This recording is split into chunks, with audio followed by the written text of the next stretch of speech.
Hey y'all, and welcome to the first episode of AfroPicks, where we're combing through the roots of the city. I'm Jaya Montague, and I'm here with the most recent happenings in Black Philly and our own historically Black Temple University. So grab your picks because these stories are worth getting into. So, how about Powerhouse though?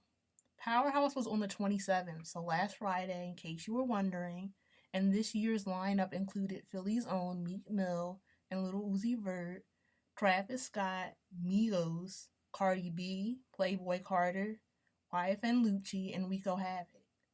The highlight of Powerhouse didn't have anything to do with the show though. Offset and Cardi B got engaged on stage at the Wells Fargo Center.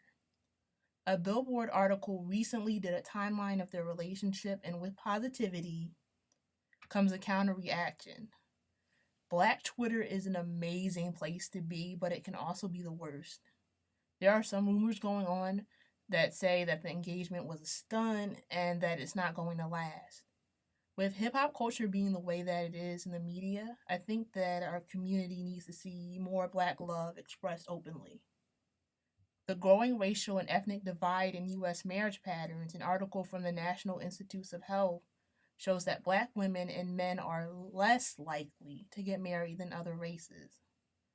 Other factors contribute to that, but Powerhouse was the opportunity for people not just in the city, but people across the country to see two rap artists show their love for each other in a public forum. So, moving right along, Seth Williams, the former district attorney of Philadelphia, was sentenced to 5 years after taking a guilty plea for corruption charges. What's important about Williams is that he was the first African American DA in the history of Philadelphia. Articles from Philly.com report that Williams was accepting money, goods, and vacations to the Dominican Republic for legal favors. He also failed to report that he received over $175,000 in these gifts and stole money that was supposed to be used for his mother's nursing home expenses. One of the conditions that Williams argued for during his trial was that he wanted to be let out to take care of his affairs and to see his mom. On Sunday, columnist Janice Armstrong from Philadelphia Daily News wrote and made a point about how his mother testified that Williams took money from her. What's interesting is that his mother has Parkinson's disease, and when she was talking to Armstrong about what she said before, she said that she couldn't remember and that she kept pressing that she wanted to see her son. So friends and family of Williams pulled together $10,000 so that Imelda, his mother, would stay at the St. Francis Center for Rehabilitation and Healthcare in Darby Borough.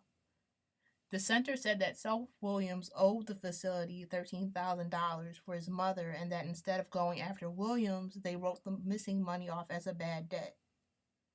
Armstrong's main argument to why Williams should not be let out of jail to see her is because of how he treated his mother when he was free. During his sentencing, Judge Paul Diamond said to Williams that he dumped his own mother like a sack of potatoes. As district attorney, Williams was in charge of seeing the biggest cases in the city. WHYY reported one instance where his office was accused of mishandling court cases by putting the wrong information on documents. Williams is one example of the history of corruption in the city. Williams is a Black man, but Black people, especially in this city, are in the justice system more often. His choices affected a lot of people while in his position, and his case just hits the surface of reform needed in the criminal system.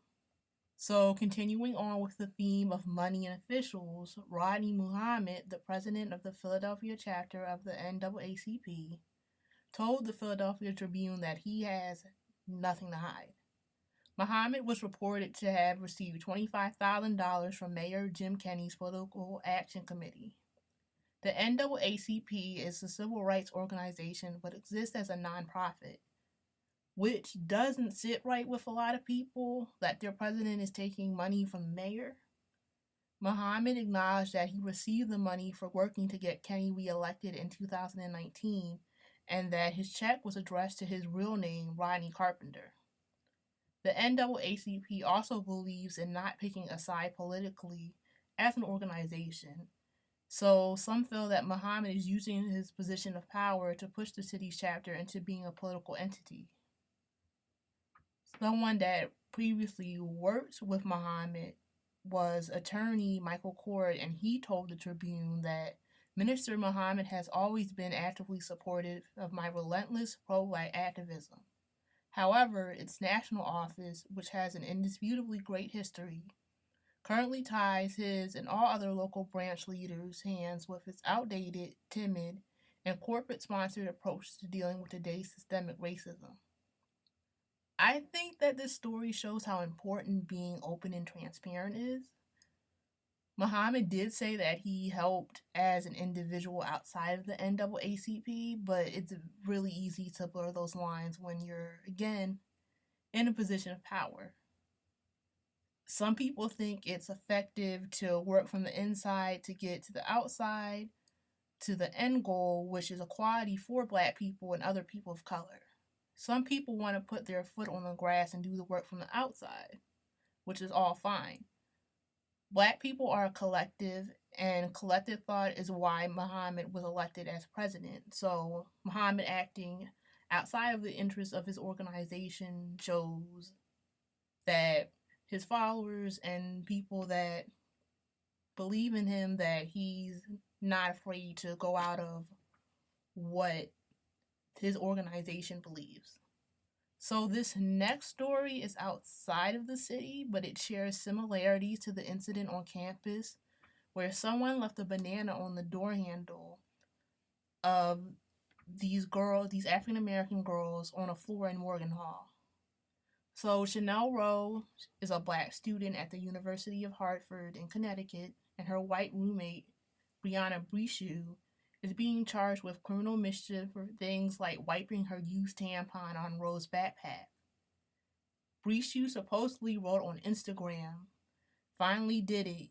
Yo, girl got rid of her roommate after 1.5 months of spinning in her coconut oil, putting moldy clam dip in her lotions, putting her toothbrush places where the sun doesn't shine, and so much more. I can finally say goodbye, Jamaican Barbie." Rose says that the throat pain that she is experiencing might be due to Brishu putting fluids on her things. One of the issues here is that things like this are common.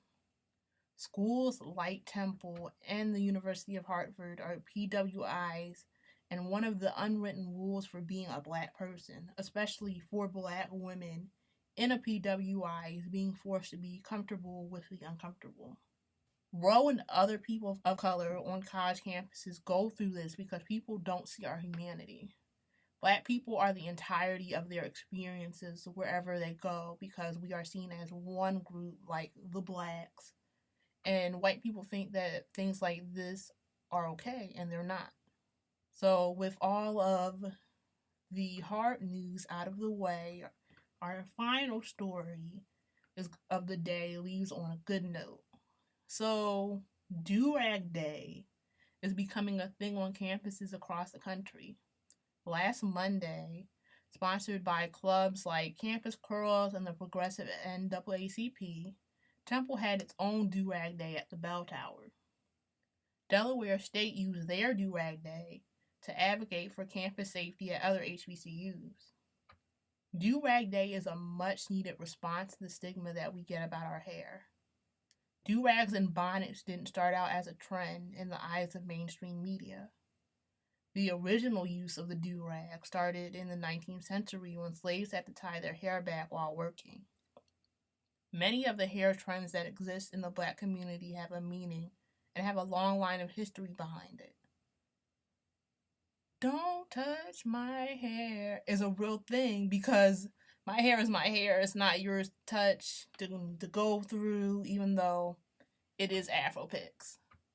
So some shout outs for the week go to a few orgs that continually promote Black excellence. Kappa Alpha Psi Incorporated Lambda Chapter held their annual Minority Organization Showcase last Monday in the Student Center. The showcase allows minority-focused groups on campus to perform or give a presentation about their club's mission. The Student Organization for Caribbean Awareness held their annual show, Immigrant Diaries, on Thursday in 200A and B. The show was a collaboration with Caribbean clubs from other schools like Drexel. The Black Student Union and show also followed suit and hosted a rap battle called Slaughterhouse Beyond the Bars on Friday in the Underground. So that's all the time that we have for this week, but look out on WHIP's website for the next episode. I'm Jaya Montague, and remember to keep your hair high, but your hand held higher.